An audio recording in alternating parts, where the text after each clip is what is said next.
มันเป็นรถจักรยานเด็กน้อยนะค่ะเด็กน้อยจักรยานนักเรียนนี่แหละเป็นรถแข่งเขารถแต่ละคันมันสิมีป้ายเลยค่ะค่ะเห็นรถบ่แข่งเบอร์นั่นเบอร์นั้นเบอร์นั้นเบอร์นี้นะจักรยานแข่งอ่าอืมก็เลี้ยวไปเห็นหลายคันเด้ ค่ะเดี๋ยวเห็นอยู่3คันคันหนึ่งป้ายแดงจริงๆแล้วทั้ง3เลยค่ะคันหนึ่งป้ายหมายเลข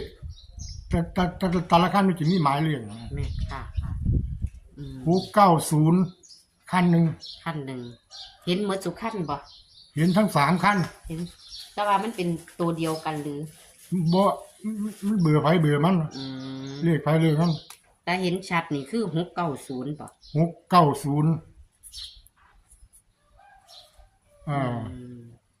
บาดนี้คัน